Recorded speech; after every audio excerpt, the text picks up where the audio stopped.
नमस्कार, मैं हूं आपके साथ श्वेता कुशवाहा। आपका बहुत बहुत स्वागत है news 18 Bihar Jharkhand medical conclave में, जहां आज हम बात करेंगे बिहार और झारखंड के medical education, infrastructure, health care services और फैसिलिटीज के बारे में।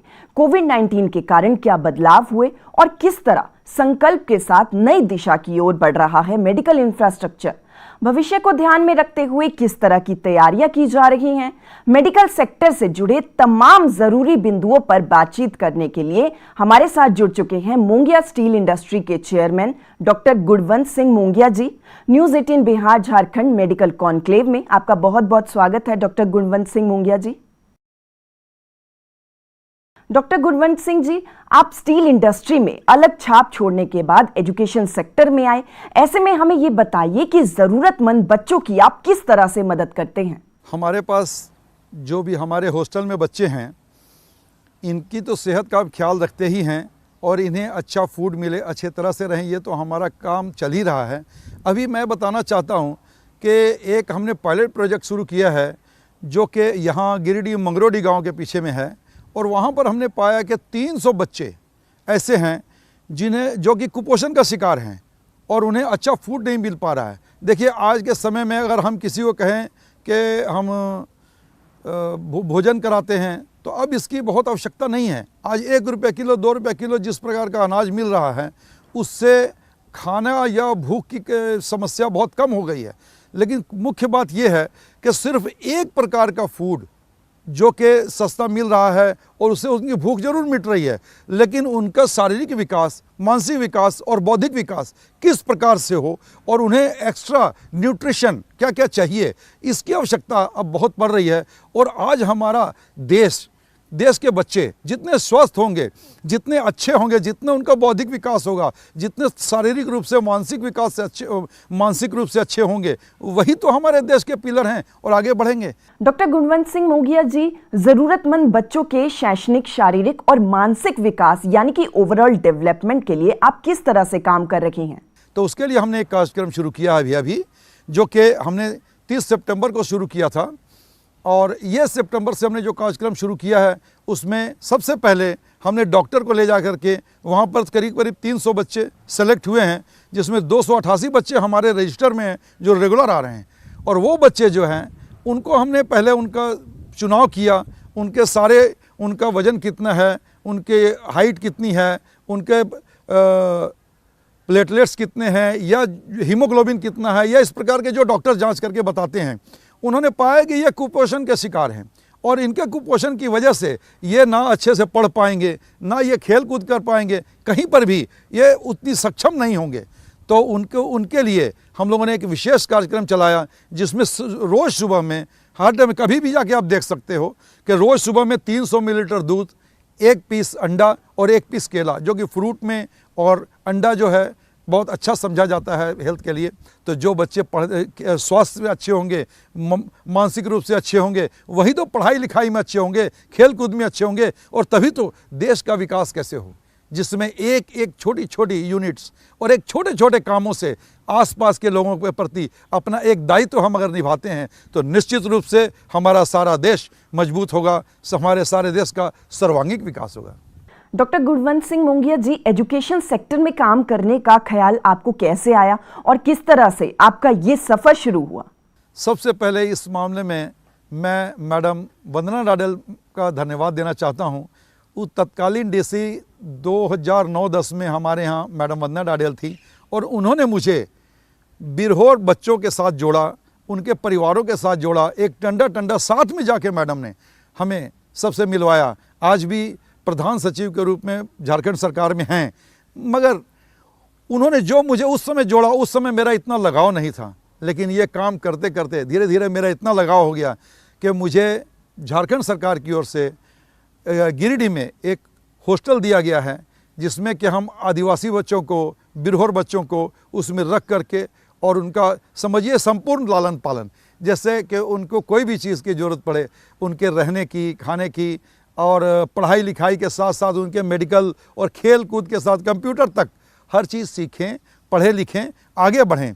तो हमारे पास में आज के दिन में बहुत खुशी की बात है के 128 बच्चे हैं, जिसमें से ये कोरोना काल में जो अभी कुछ दिन के लिए वापस चले गए थे अपने अपने घरों में, उनको हर बार उनके घरों से जाना, लेके आना, ले जाना, यह साल में कम से कम 3-4 बार उनके घरों से लाना पड़ता है, जो कि रामगढ़ के आसपास में भी टंडा है, वहाँ से भी गिरिडीह ज़िले के आसपास में जितने टंडा हैं, उनके आसपास हजारीबाग ज़िले में जो टंडा हैं, वहाँ से बिरहोर बच्चों को ला करके और उनको हॉस्टल में रखना और उनके गर्मियों के समय में गर्मी की ड्रेस, सर्दियों के समय में सर्दी की ड्रेस, और आज उसका जो रिजल्ट मैं देख रहा हूँ उससे मुझे बहुत आत्मिक संतोष और बहुत ही खुशी मिलती है। गुणवंत सिंह जी, संसाधनों की कमी से कहीं मेधावी बच्चों के सपने अधूरे ना रह जाएं, इसे ध्यान में रखते हुए आप क्या कदम उठा रहे हैं?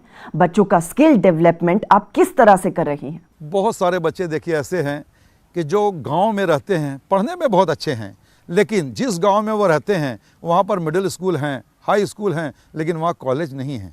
तो उन बच्चों को जो कि गरीब हैं, वहाँ पर रहते हैं, पढ़ाई की अच्छी है लेकिन गरीब हैं, तो उन बच्चों को उनके कॉलेज भेजना, उनको वहाँ पर पढ़ाना, और उसमें बहुत सारा खर्च आता है, जो कि मुंगिया स्टील इस काम को बड़े अच्छे तरीके से निभा रही है। और इसके साथ साथ में सबसे बड़ी बात यह है कि उन बच्चों को हम लोग स्किल डेवलपमेंट, और भी हम अपने गिरिडीह शहर में भी स्किल डेवलपमेंट का कार्यक्रम चला चुके हैं, और उन बच्चों को हम स्किल डेवलपमेंट का एक कार्यक्रम जो कि हम हमेशा चलाते हैं, और उसमें सबसे बड़ी बात है कि स्किल डेवलपमेंट एक पर्सनालिटी डेवलपमेंट कार्यक्रम है, जिसमें कि वो बच्चे सबसे पहले ये सीखें कि उन्होंने जो पढ़ा है, कई बार ऐसा भी होता है कि वो जो जानते भी हैं उसको वो प्रेजेंट नहीं कर पाते।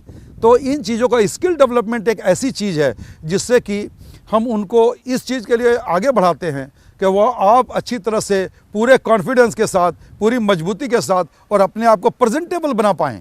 डॉक्टर गुणवंत सिंह मुंगिया जी, क्या आपका कोई एजुकेशनल इंस्टीट्यूट शुरू करने का भी प्लान है? मैंने एक अभी स्कूल खोला है, जो कि इस साल से उसमें पढ़ाई भी स्टार्ट हो जाएगी, उसमें हमारा एडमिशन शुरू हो चुका है।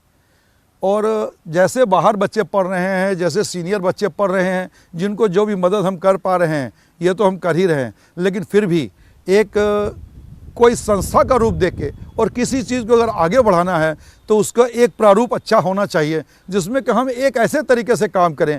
हम एक ऐसा स्कूल बना रहे हैं जो पूर्णतः केरला मॉडल पर, केरला मॉडल का इको फ्रेंडली स्कूल है, जिसमें कम से कम एनर्जी का वेस्टेज हो और ज़्यादा से ज़्यादा बच्चे इको फ्रेंडली हों, अथवा मैं समझता हूँ कि पर्यावरण से वो प्रेम करना सीखें।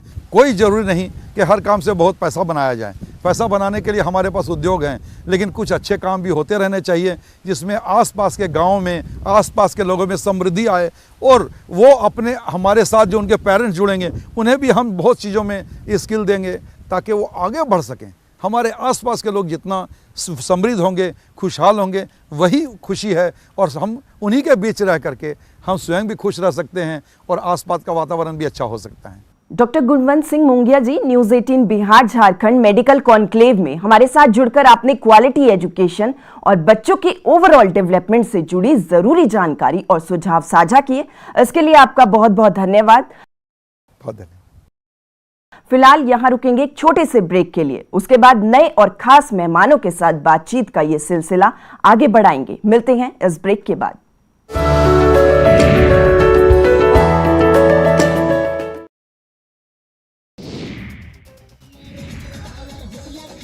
अस्पताल के अंदर मरीज और बाहर डांसर्स के साथ अस्पताल के कर्मचारियों की मौज। बोकारो स्टील सिटी में एक प्राइवेट क्लिनिक के बाहर का ये नजारा है, जहां निजी नर्सिंग होम के दूसरे वर्षगांठ पर हर मर्यादा लांघी गई। महिला डांसर से ठुमके लगवाए गए। बोकारो के पॉश इलाके माने जाने वाले सेक्टर 4 के सिटी सेंटर में मौजूद इस क्लिनिक के बाहर का नजारा जिस किसी ने भी देखा शर्मसार हो गया। महिला डांसर भोजपुरी और बॉलीवुड गाने पर ठुमके लगाते रही और क्लिनिक के कर्मचारी हर ठुमके पर कुर्बान होते रहे। कार्यक्रम में मौजूद कर्मचारियों के साथ साथ जितने भी लोग पहुंचे वो ये भी भूल गए कि अस्पताल का कार्यक्रम है। अस्पताल प्रबंधन को ये भी याद नहीं रहा कि जिस अस्पताल के बाहर ये कार्यक्रम कराए जा रहे हैं उसी अस्पताल के अंदर मरीजों का इलाज चल रहा है। ये हाल तब है जब कार्यक्रम स्थल से महज कुछ ही दूरी पर सेक्टर 4 थाना है, लेकिन किसी ने अस्पताल के बाहर हो रहे इस कार्यक्रम पर रोक लगाने की कोशिश नहीं की।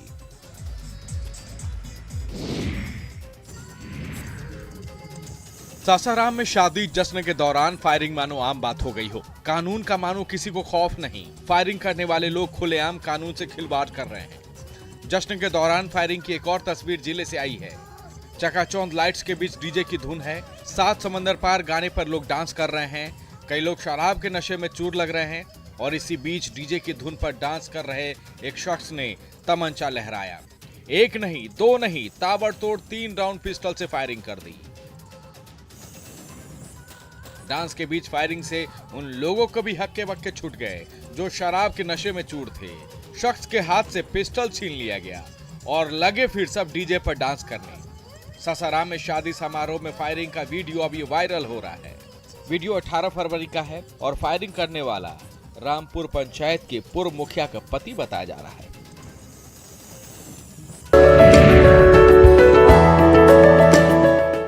ब्रेक के बाद आपका एक बार फिर से स्वागत है। आप देख रहे हैं news 18 Bihar Jharkhand medical conclave, जहां हम बात कर रहे हैं बिहार और झारखंड के मेडिकल सेक्टर, फैसिलिटीज और इंफ्रास्ट्रक्चर से जुड़े तमाम जरूरी बिंदुओं की बातचीत के लिए अब हमारे साथ जुड़ गए हैं पेनोरमा ग्रुप पूर्णिया बिहार के CMD mister Sanjeev Mishra ji. News 18 Bihar Jharkhand medical conclave में आपका बहुत बहुत स्वागत है संजीव मिश्रा जी।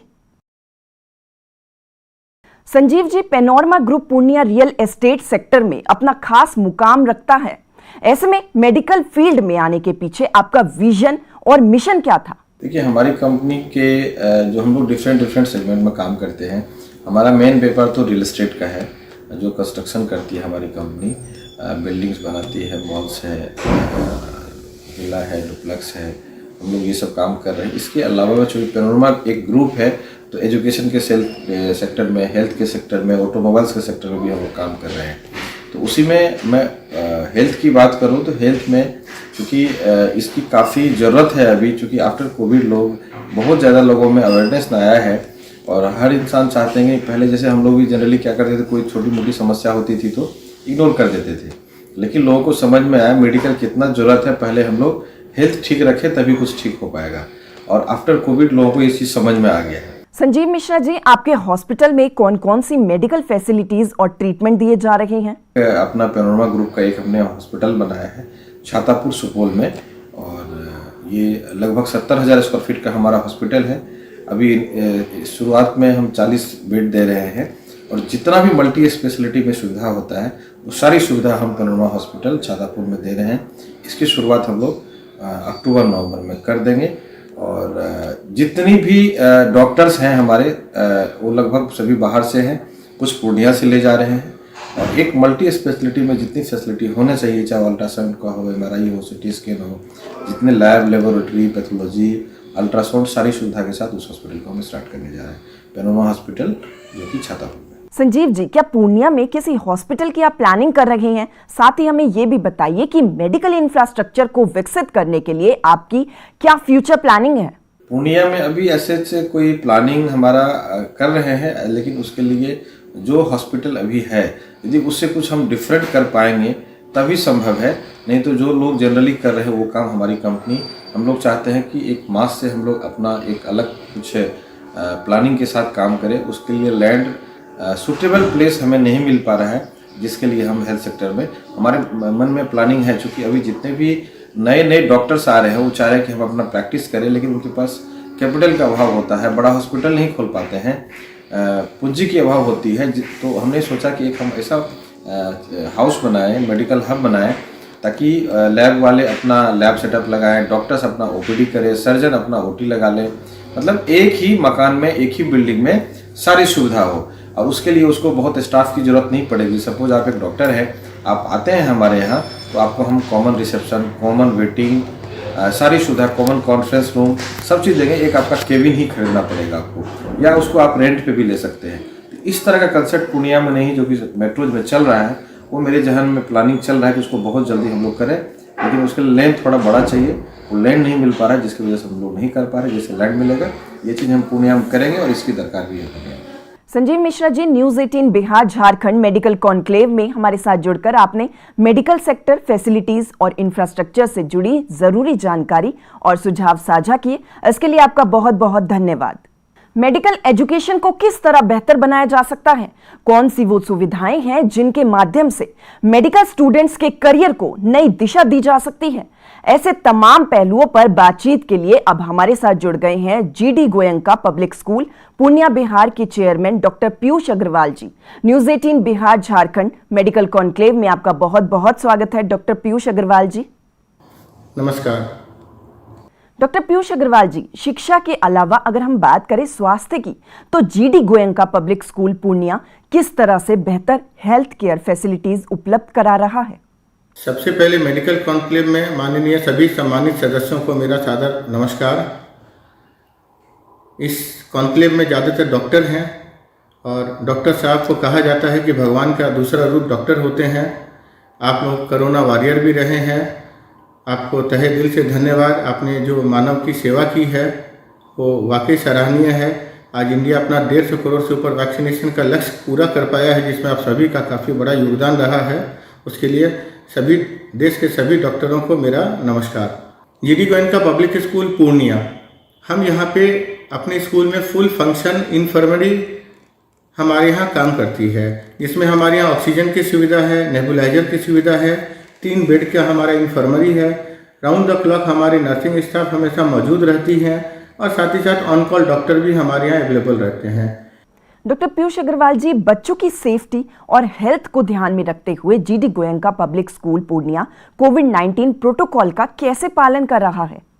इस इन्फर्मरी में हम बच्चों की ज़रूरत के हिसाब से सारा मेडिकल्स और एम्यूनिटीज़ रखते हैं, जिससे अचानक से बच्चों को किसी प्रकार की चोट आ जाए, कुछ हो जाए तो इमीडिएटली हमारे यहाँ फर्स्ट एड हो सके बच्चों का। साथ ही साथ हमारे यहाँ full functional ambulance with oxygen भी है। कभी भी किसी को ज़रूरत पड़ती है तो हमारी स्कूल की एम्बुलेंस हमारे स्कूल के बच्चों को तथा अगल बगल में लोगों को सहयोग करने के लिए हमेशा उपलब्ध रहती है। हम कोविड प्रोटोकॉल का भी पूरा फॉलो कर रहे हैं, कोविड के समय भी, कोविड के बाद भी और अभी भी। हमारे क्लासेस डेली सैनिटाइज होते हैं। सारे बच्चों को सिखाया जाता है कि वो मास्क लगाएं, सोशल डिस्टेंसिंग मेंटेन करें और समय समय पर अपने हाथ को सैनिटाइज करते रहें। हमारा स्कूल एक स्वच्छ वातावरण में बच्चों को शिक्षा प्रदान करता है और मुझे लगता है कि पूर्णिया ही नहीं बल्कि बिहार के किसी भी स्कूल में इतनी स्वच्छता, इतनी सावधानी और इतनी सुविधाएं उपलब्ध नहीं हैं। हमारे जितने भी बसेस और जितने भी व्हीकल्स हैं, सब के अंदर में हम medical kit, first aid kit available रखते हैं। बराबर डेली का चेकअप करते हैं चीज़ों को कि सारी चीज़ें तरीके से उसमें प्रदान की गई हो। Doctor Piyush Agarwal ji, news 18 Bihar Jharkhand medical conclave में हमारे साथ जुड़कर आपने GD Goenka public school Purnia द्वारा उपलब्ध कराई जा रही बेहतर मेडिकल फैसिलिटीज के बारे में जरूरी जानकारी दी। इसके लिए आपका बहुत बहुत धन्यवाद। फिलहाल अभी वक्त है एक छोटे से ब्रेक का। ब्रेक के बाद लौटेंगे और एक नए और खास मेहमान के साथ बातचीत करेंगे और बिहार और झारखंड के मेडिकल सेक्टर, इंफ्रास्ट्रक्चर, फैसिलिटीज और एजुकेशन से जुड़े तमाम मुद्दों पर बात करेंगे। मिलते हैं इस ब्रेक के बाद।